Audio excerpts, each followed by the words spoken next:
Bueno, esta es la segunda parte de la clase 1. Vamos a ver cómo es la farmacología. Continuamente vamos a ver una sigla, ¿sí?, que es memotécnica, que se llama LAMDE. Esto significa liberación, absorción, metabolismo, distribución y eliminación.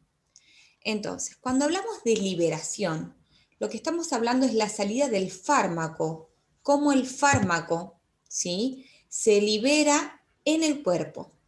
Entonces, va a influir el tamaño de partícula, es decir, la cantidad de superficie que yo tengo expuesto del fármaco, la solubilidad del fármaco, es decir, el pH, si es una sal, un éster, la formulación del medicamento, la técnica de elaboración y el tipo de forma farmacéutica.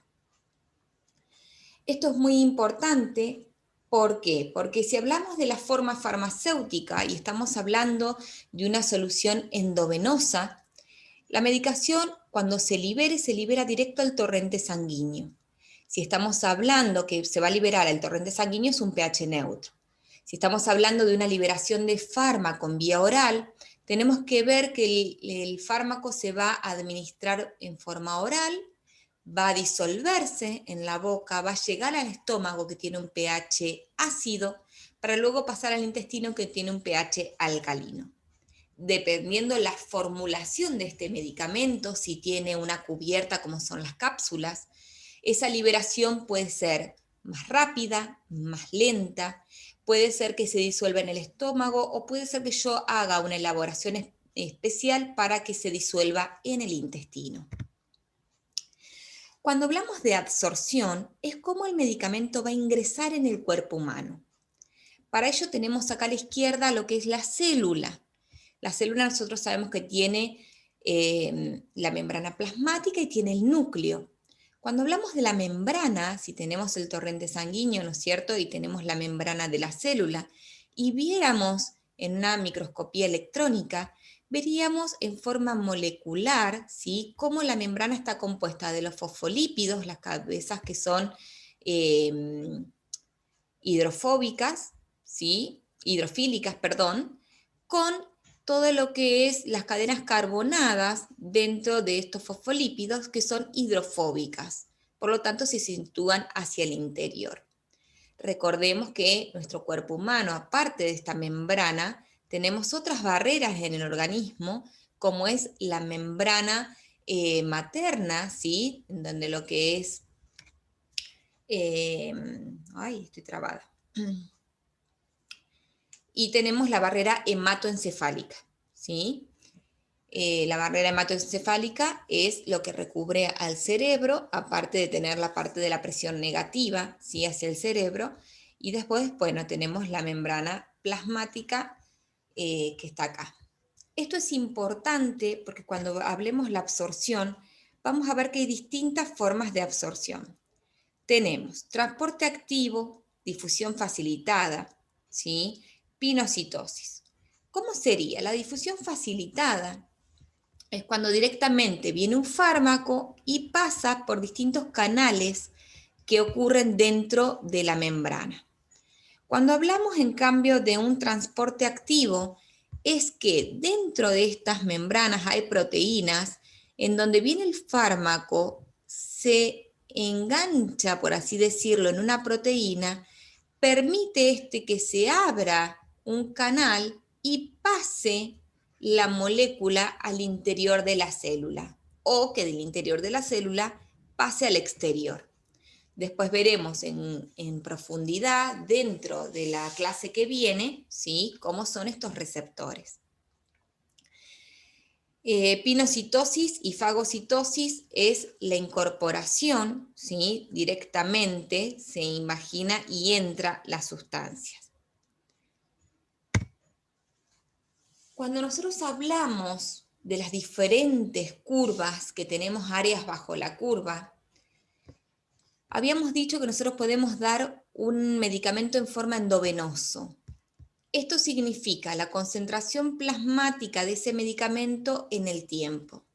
Si yo administro en la sangre, automáticamente este medicamento va a estar en contacto con el cuerpo humano y va a llegar a las células. por lo tanto la forma de la curva es el de la derecha. En la parte de abajo lo tenemos en rosado. Cuando hablamos de un medicamento oral, ese medicamento se tiene que disolver previamente, llegar al estómago, ¿sí? Y una vez que se disolvió, va a ir recién al torrente sanguíneo. Por lo tanto, tiene esta forma la curva. Es importante que en esta curva, en este área bajo la curva, este medicamento es el que se va a disolver y esta va a ser la concentración. Este punto que está acá es la concentración máxima que voy a tener y luego va a decaer esta concentración. Fíjense la diferencia en la oral y la endovenosa. La endovenosa, bueno, en esta acá creo que es intramuscular, que tarda un poquitito más, porque la endovenosa es instantánea, la concentración máxima es en el momento de la aplicación. Es el único gráfico que conseguí que estaba mejor para explicarlo. Y además acá yo tengo una concentración tóxica, ¿sí? Y una concentración mínima. Si esta concentración, el área bajo la curva, es por debajo, no me va a hacer efecto terapéutico. En estas concentraciones el efecto terapéutico. Y si esta concentración sube por acá arriba, porque tomo 2 pastillas juntas o 3, se va a exceder y me va a hacer un efecto tóxico. Por lo tanto, en estas áreas vamos a estudiar. Fíjense en las diferentes curvas, es comparando los comprimidos de las cápsulas y de lo sublingual. Luego el medicamento, una vez que se absorbió, se va a distribuir.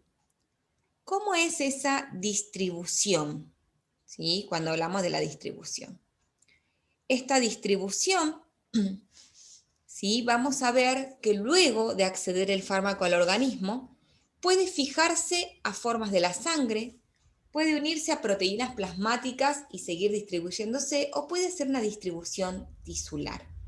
Todo eso está explicado en el apunte de cátedra y la idea de esto es que ustedes lo que hagan es tener un disparador para que con estas diapositivas que les explico puedan leer y entender el apunte de cátedra. Desde la vista cinética, nosotros podemos saber 3 compartimentos, que es lo que tienen ustedes acá a la derecha. Monocompartimental, bicompartimental y tricompartimental. El monocompartimental es cuando se distribuye rápida y uniformemente en todo el organismo, ¿sí? En cambio, el bicompartimental, el fármaco administrado intravenosa se difunde con rapidez, pero con más lentitud al comportamiento periférico. Cuando hablamos de tricompartimental, se fijan fuertemente a determinados tejidos en el que se acumulan y luego se van liberando con lentitud. Acá tienen distintos tejidos marcados, acá se difundió rápidamente, pero acá quedó almacenado en algunos tejidos y luego se va a ir liberando. Cuando hablamos de eliminación, podemos hablar de 2 maneras. Una es la biotransformación. Esto es, el fármaco ingresa, pasa por un tejido específico y se va a transformar. Es el famoso efecto primer paso que ocurre en el hígado. Esto es súper importante y es de suma importancia que ustedes lo elaboren bien y lo vamos a discutir en la clase sincrónica. Es decir, la estructura química va a sufrir una modificación química y se va a transformar. Entonces se biotransforma, la molécula cambia. Hay veces que yo doy un precursor porque sé que se va a transformar y una vez que se transforma realmente eso va a generar un metabolito que va a ser activo y va a ser el efecto farmacológico. También podemos hablar de eliminación como excreción, que se puede eliminar por vía renal, renal, rectal, ¿sí? Por heces. Y también tenemos otras vías de eliminación, como pueden ser biliar, excreción enterohepática, lagrimales, sudoración. Bueno, esto sería todo. Les pido por favor que lean el apunte de cátedra y así pueden ver todo el material. Muchísimas gracias.